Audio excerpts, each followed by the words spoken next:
So, welcome everybody. My name is Danielle Isaac, and I'm excited to be your host today. I have a very special guest for my very first episode of Conscious Creation. How do we create the lives that we want? How do we have positive impact in our cultures right around us, our communities right around us? And how do we also use the power of our own thinking to impact the world on a global basis?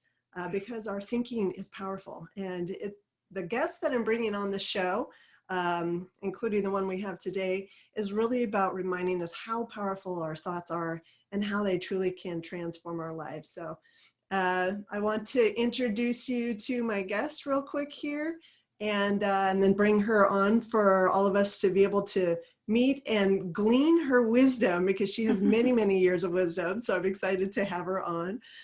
So I've got Dr. Victoria, and she is Dr. Victoria Johnson, and she is a Heal Your Life teacher. So she trains and teaches the other teachers.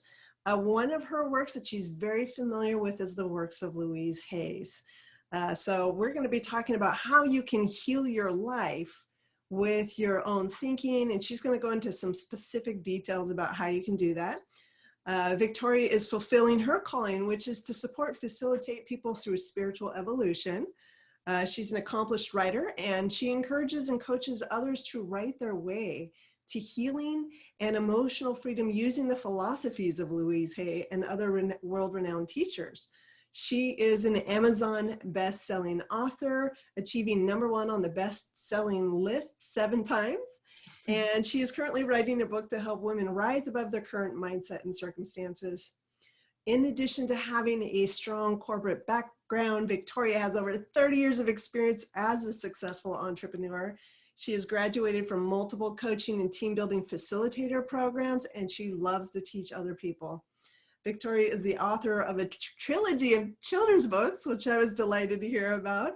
And she has a counseling practice that specializes in both transformational and addiction counseling, helping people to overcome their past and to transcend to their highest potential. So welcome, Victoria.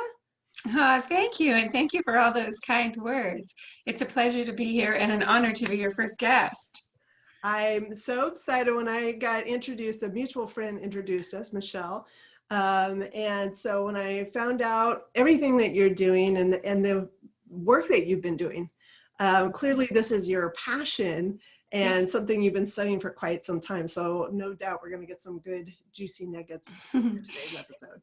Well, it is definitely my passion, and I just feel so honored to just be able to spread love and light and helpfulness to people. I was actually journaling about this morning, so it's funny that we're having this conversation. And I was journaling about, how doubt gets into our mind. And I was journaling about how there's so many more people in the world way more qualified than I am to be doing what I do. And then I got quiet and I went back into that place of I'm enough, right? And I'm qualified because I'm doing it, in terms of I'm taking action.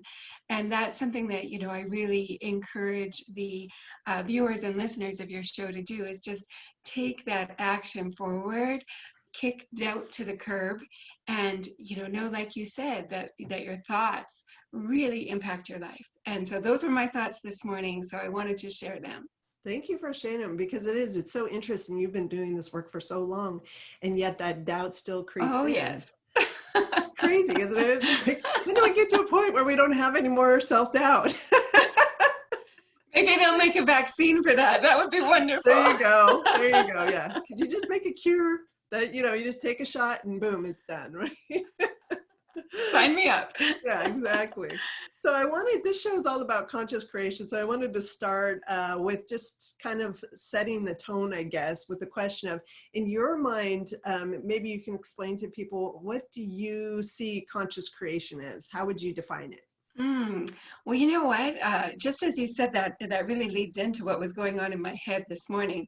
So conscious creation to me means our thoughts are creative. And we create our future with our thoughts. We create our present reality with our thoughts. So, as an example, what I shared about this morning and that doubt that was going on with me as I was journaling, I was creating fear, uncertainty. And, that's one of the big things that Louise Hay always taught was stop scaring yourself. Right? And I was doing that this morning so intently, and just getting in my own way and scaring myself. And so that was my conscious creation, was fear.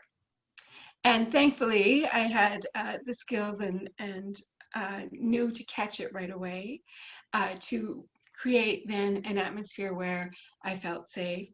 I know that what I do is because it is my calling from Creator to do this, and so I do this, and that eliminated that doubt, and it took away the fear, and I was able to return to a place of love. And I actually said those words to myself: I am returning to a place of love. So that was a long answer to a short question, but that's what conscious creation means to me, is that our thoughts are creative and we can use our thoughts to create our future and our present reality. I love how you were able in the instance to both catch the thoughts that were disempowering. They were making you feel small or doubtful about yourself. And you were able to shift them over, and how you shifted them over to even recognizing that this is part of your purpose, that you're even doing this with, the guidance of the Creator. This is what you're meant to be doing. Yes. And then also that you shifted into love, right? Creating a safe space through love.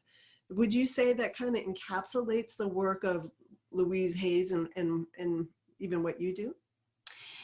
It does, absolutely. And, the number one part of that is really learning to love ourselves. Beautiful. So yeah. That's not an easy thing to do, obviously, right? No. And again, I wish that there was some sort of switch we could just flip, like a light switch. And it's like, okay, it's on. I love myself unconditionally from this moment forward for the rest of my life, and I never have to work on it again. But that's not how it works, at least not for me. I find that self-love is something that I have to work on daily. But what a great thing to work on. Right. Yes. So why do you think that so many of us struggle with self-love? Where does that come from? Where does that originate? So I think a lot of it comes from childhood, which we can talk about, but another comes from comparison. And so I'll start with the childhood aspect. Somewhere along the line, we stopped thinking we were good enough. And we got into this cycle where we were making ourselves smaller or criticizing ourselves, or maybe we were taught that, really that it's boastful to love yourself, or that's just ego, or don't get too big for your britches, all of that. And we started to wear ourselves down. And then, of course, we went through, those tween years where we're trying to figure ourselves out and have no idea, as we shouldn't. And then, our teenage years and the heartbreak that can come with that. As adults, we lose jobs, we lose marriages, we can run into body image problems, all of this compounding this, and I don't even like to use this word, but this self-hate that just grows and grows and grows. And so to reverse that and to go back into that loving place of finding that inner child, remembering yourself as you were at the youngest you can remember, and picturing that, or even, here's an example. I have a cute little picture of me that I keep up on the wall to remind me this is who I'm working for, right? This is who I'm protecting, and this is who I'm loving. And how could I not love her? And so that's the message that I want to share with other people as well, is to really just learn to love yourself, from that inner child forward. And the past is the past. We can take the lessons from it and we can move forward. We don't have to stay stuck in that story. And then, the other piece that I talked about was that comparison piece. And oh my goodness, I'm still good at that one too, as much as I work on it.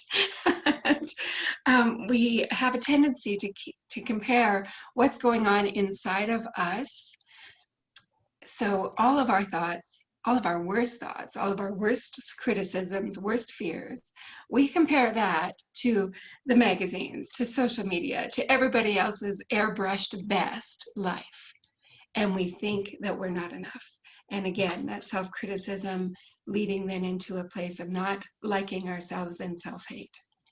Yeah. Oh, got tingles on that one. Mm. I think we live in a kind of a very dangerous society that, you know, I was just watching a documentary about this. As we watch TV, for example, or social media, we think that is reality. Mm-hmm. And it's not. It's fictitious. Even, you know, even the ones that are supposedly reality shows Yeah. are doctored, right? And They're probably the manipulated. worst. Yeah. Yes. And so when we look at those things and we compare ourselves to what we're seeing on TV or social media or YouTube or wherever, it really paints a picture of an unreality. And then we think, well, why am I not like that person and not having that success or that fortune or fame or whatever? Mm-hmm. Mm-hmm. And truth is, you know, a lot of that even comes with a price, right? Some of that Yeah. fortune, that fame comes with a price. Yes. Yes. Absolutely. And we could chase it forever. You know, an example would be this book that I'm writing right now. I'm really excited about it, and I'm working on building my platform. So the platform is, you know, the number of people that follow you, and I have a significant platform. And I think a lot of people would say, "Oh, I wish I had Victoria's platform," right? Yet on my end, I've got publishers or agents telling me your platform's not big enough. So I'm still chasing, while there's other people who are saying, "Oh, I'd like Victoria's." They're chasing, you know, when I have much, much more than I do, someone else will still have more.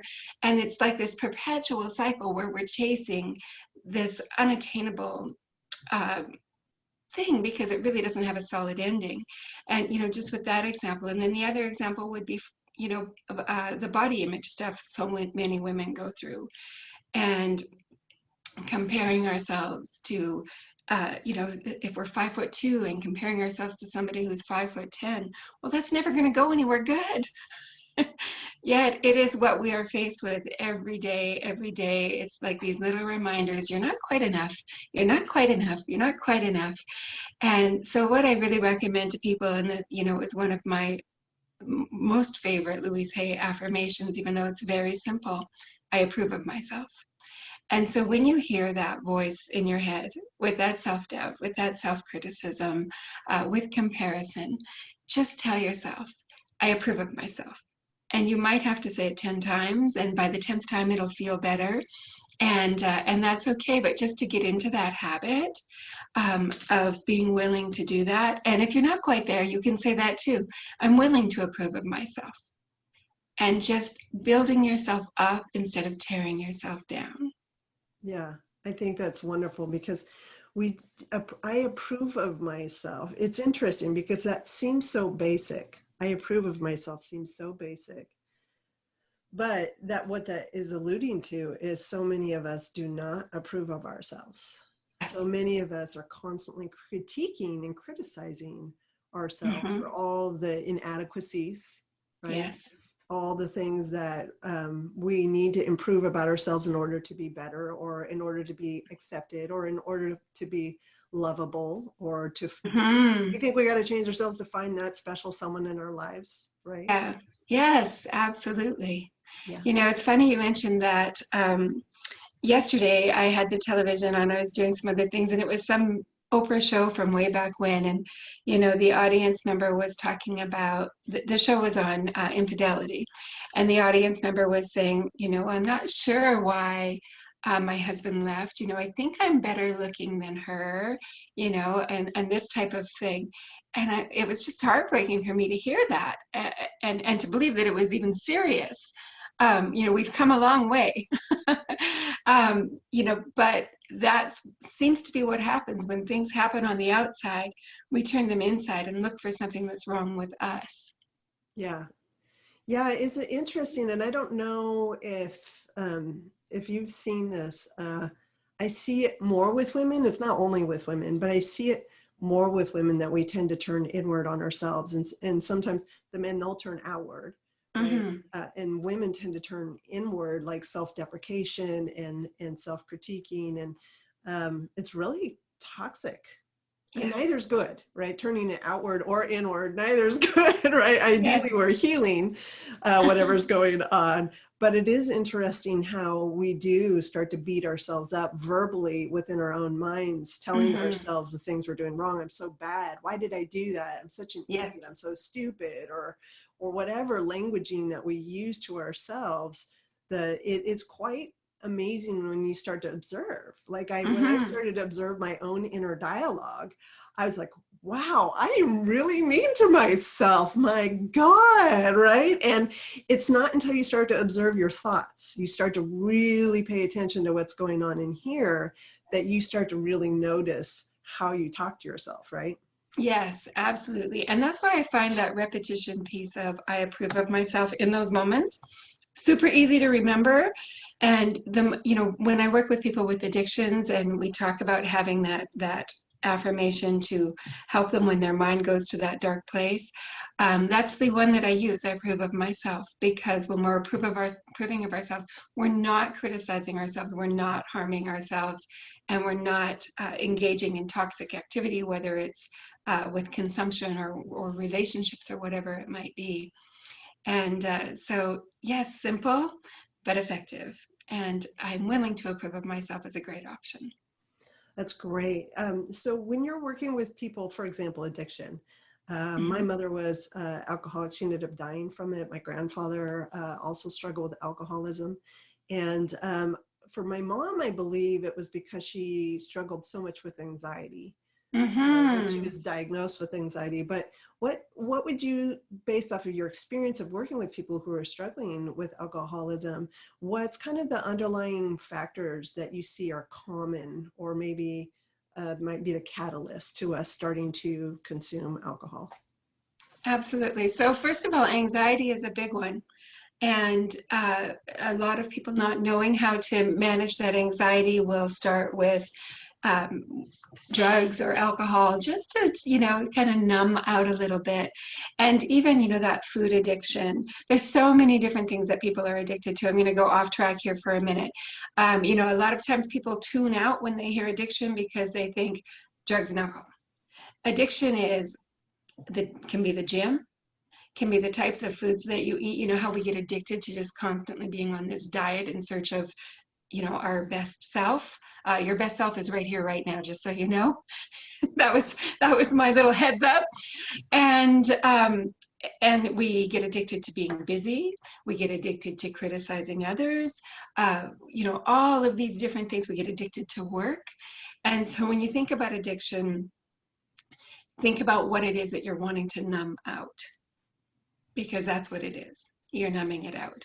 And so going forward, it's really facing those emotions and having a team of people that will support you in doing that, starting with yourself. And maybe you've got a good friend that you can speak with, maybe you've got a counselor that you can speak with. There's so many books now in the self-help and transformational industry that help you to go inside and deal with some of that pain. If your anxiety is, say, from fear, maybe triggered from some PTSD or something, really helping somebody to work you through those fears then takes away that need for the addiction, whatever that addiction might be. Beautiful. Yeah, well said. I think addicted to work, right? A very Yes. common one. And I know for me, right, workaholic, I call myself a recovering workaholic. Yes, yes. Well, and that's the thing, is like with those type of addictions, we're even a little proud of them, when people would be like, "Oh, you're a workaholic." We'd be like, "Thanks, I know." Yeah, right. Because that's how we're measuring our worth at that time as well, right? Yeah, so You know, true. this, yeah. So true. I know I mean, you hit the nail on the head. And I think as a society, we're not taught to deal with our emotions and the feelings that are coming up around a situation that feel icky. It feels easier just to kind of ignore them or stuff them down. And we aren't given the tools or the skills to learn how to work through those emotions and to access them in a way that doesn't feel scary or threatening. And then also to learn how to cope with them, release them, all the things, all the ways that we can help that emotion move through us rather than just getting stuffed down inside and stuck within us, essentially, Absolutely. right? Yes, really just letting go of the past. But it's a process, and people are at different stages, and there's always something new coming up. So there's always something to be working on.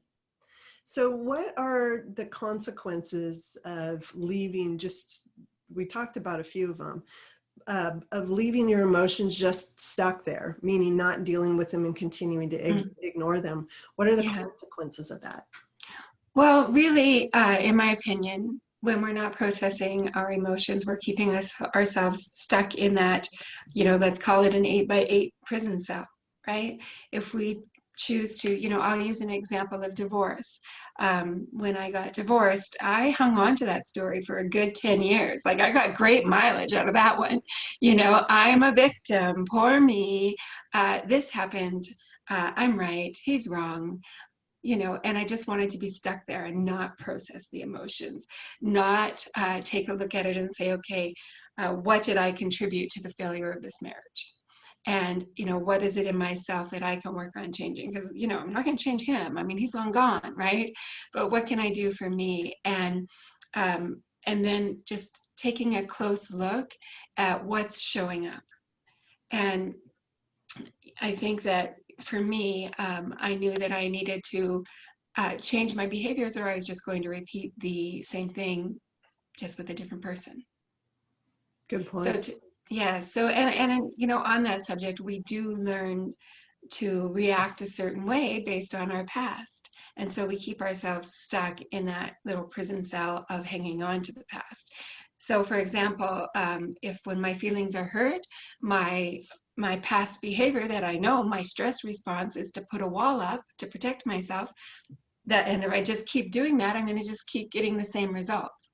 But if I'm willing to look at my stress response and change it, and so, for example, when my feelings get hurt, maybe taking a different approach, maybe reflecting, maybe journaling, maybe releasing my anger in a journal, or maybe confronting the other person and saying, when you said this, I felt this. And dealing with it that way, I'm going to have a different outcome than I would normally have just putting up that wall.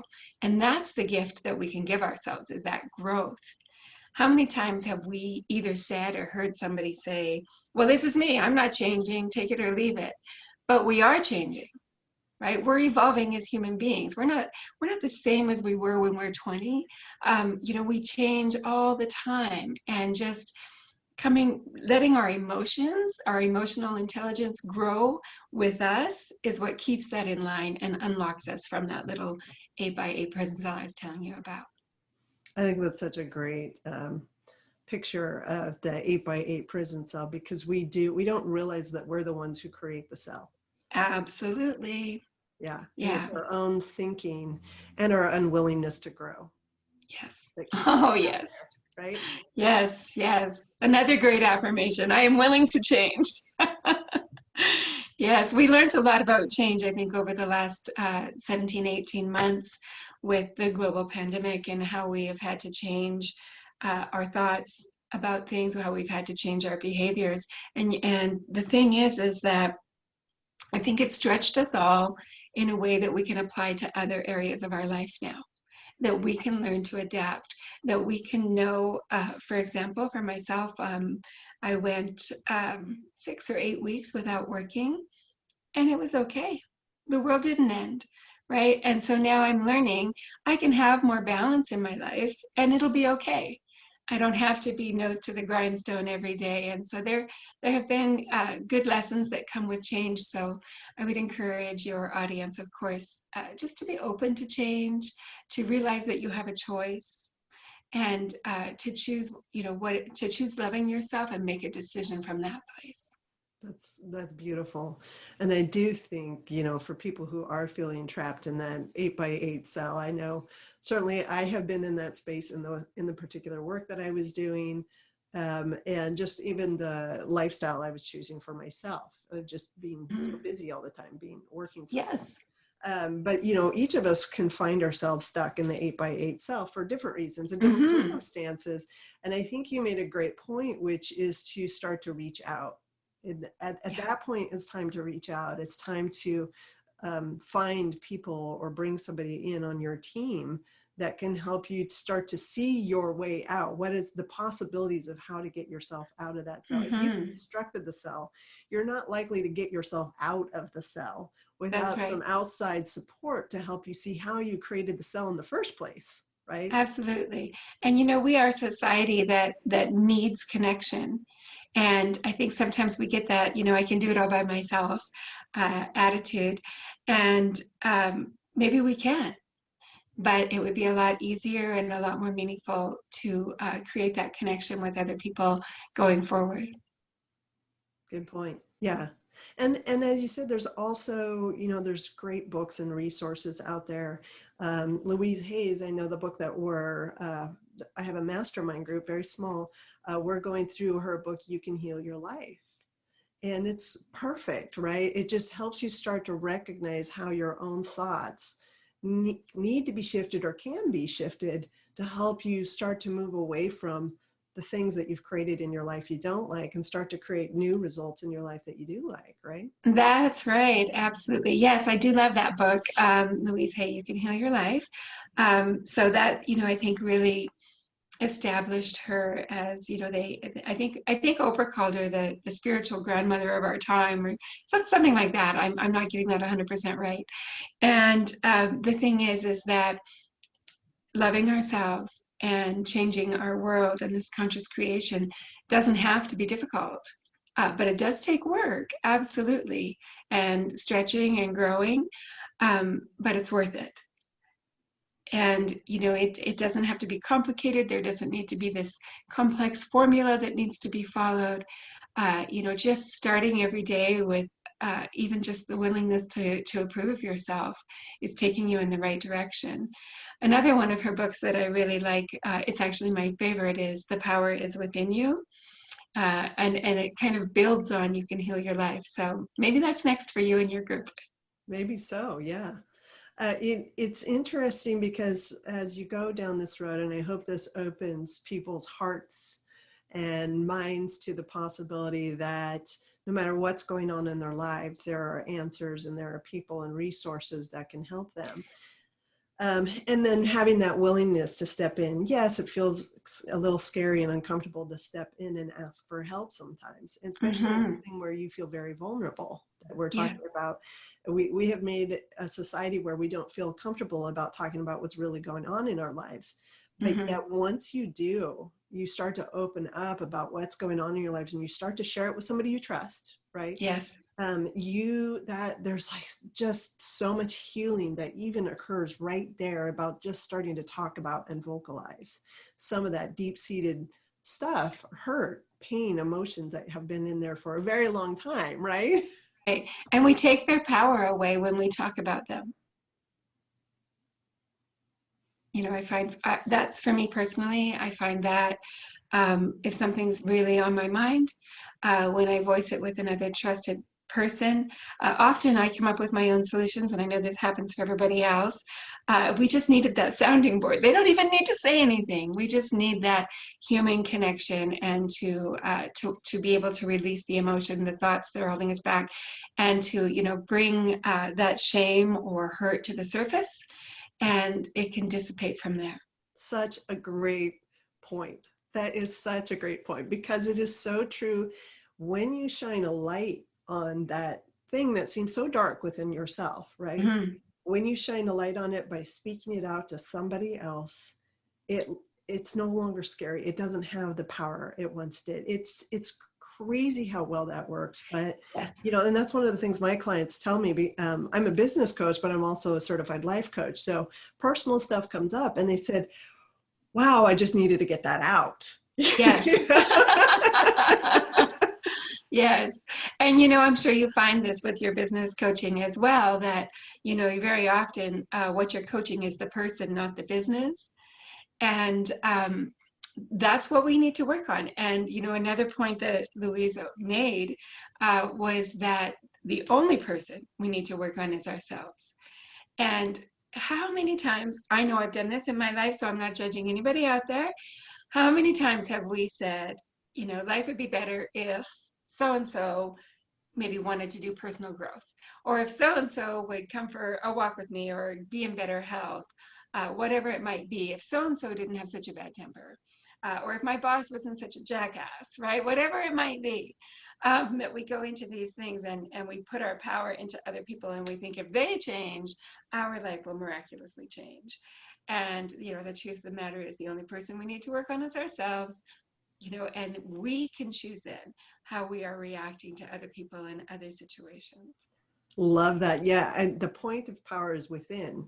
And Yes. so if we're giving our power away to the other people, making them responsible for they need to change in order for me to be happy, right? And it's one of those hardest things to break, that habit of wanting other people to change, my husband to change, my daughter to change. So she's the economy.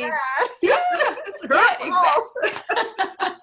Look what you made me do. I know, but what's so empowering about when we start to work on ourselves and we start to work on the self-love and the positive self-talk to ourselves and just all of that, the beauty of it, as we change, the people in the world around us change. Yes. And it's almost magical in a way. Like the more work I've done on myself, the better my relationship has got with my husband and with my daughter. And I haven't had to send them to a counselor. I haven't had to have them go to a coach. It's all me working on me and shifting my perception about them. Like with my husband now, I can just look at him with so much more appreciation and gratitude. Whereas before I'd be like, he didn't take the garbage out. He didn't vacuum. He's not doing this. I would notice all the things. Yes. Right? Yes. And now I've learned to start practicing gratitude and what's one or two things he does well, and then maybe 3 and then 4. And then now I just feel so much gratitude towards them, but it took work, right? It's not there's no switch. Yeah. Flip. Well, and let's talk about that conscious creation piece of that. I was listening to Marianne Williamson the other day, and she used the exact same example. We may be at our counselor, say, and we're complaining about what our husband does and doesn't do and says he's going to do and doesn't follow through. And we're just going to get more of the same. That's that conscious creation, right? Your thoughts create your reality. Whereas if you are in that space of gratitude for your husband, whether or not he's done what he said he's going to do, but just appreciating him as a whole person, then, all of a sudden the energy flows to that, and whatever it is that he was that you were wanting, or maybe of it something else equally wonderful, just seems to magically happen without any communication. I love how you put it, the energy flows to that. And I think it's a good way for us to kind of circle back around. So thank you for doing that.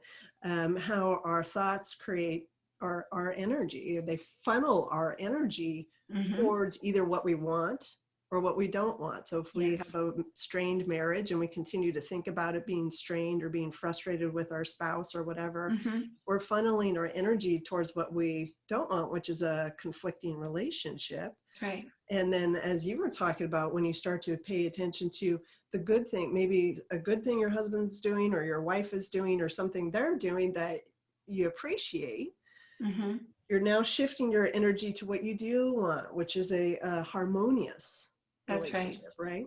That's right.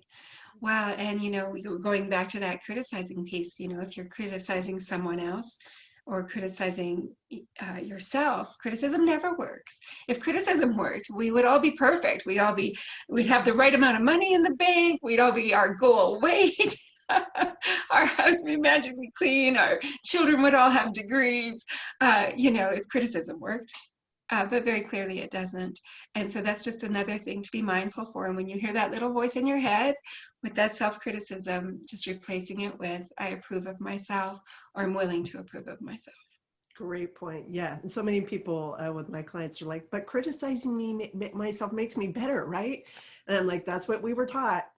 That's not necessarily how it works. So that's such right. a good point. Such a good point. So would you mind sharing with people how they can work with you, get in touch with you, if that's something that they're interested in really kind of getting the support they need to really move into a space of self-love and kind of healing those old wounds? Share a little bit about how people would reach out to you. Sure, and thank you for that. So a couple of things. So for people who are interested in learning more about the Heal Your Life Workshop Teacher Program or the Heal Your Life Coach Program, they can go to my website, which is thetraining.ca, so THE training.ca, or they can just email me directly at healyourlifecoach@gmail.com. So that's super easy. And then if they are looking for one-on-one coaching, right now I am fully booked. However, I can refer them to amazing people depending on what it is that they're wanting to work on. So they can just think of me as that person that has, a whole list of people that I could send them to. And for people, the coaching clients that I am taking on right now are clients who are looking at writing a book or using writing for their self-exploration or inner wisdom. And they can contact me through the email Write with Victoria, that's WRITE, Write with Victoria @gmail.com, and we can talk more from there. So thank you so much for that opportunity to mention that. Absolutely. I think what you do is such a gift. We desperately need more of, I think, this knowledge, this wisdom to be out into the world. Because it is transformative. We don't have to struggle. Right. There's no need to be in a space of struggle. There are so many tools, so many gifted people and teachers like yourself out there that can help people move through whatever is going on in life, no matter how big it seems, how scary it seems, or maybe even it seems like I could never share this with anybody. Mm-hmm. There are people who are trained to deal with and have heard all kinds of situations and stories, and it's time to heal those and let them be in the past, right? Yes, yes, and allow that forgiveness. And the writing process is, I know for many people it's very therapeutic. Absolutely. And it's very transformative because it requires you to start expressing what's been happening in your life outward, right? And shining the light on that. As we talked about, there's power in that. And it takes the power away or the charge away from the emotion. Oh, and it's just so exciting to be witness to that. I absolutely love what I do. And, sometimes people will say, oh, you teach writing, and they think I teach grammar. No, but I can teach you to go inside and really get in touch with your own inner wisdom. And it's beautiful. That's wonderful. And then what was it? What was the email for that one again? writewithvictoria@gmail.com. writewithvictoria@gmail.com. Perfect. Well, I encourage, for anybody who's been watching this, I encourage you to reach out to Victoria if she's been, you feel in your heart, trust your own inner guidance. You feel like it would transform your life to reach out to Victoria. I encourage you to do so. And Victoria, thank you so much for spending your time with us today. I really appreciate it. This was wonderful. Oh, it's been my pleasure. I love spending time with like-minded people and really helping to heal the planet together. Thank you. Thank you for the work that you do. So grateful for it. Thank you.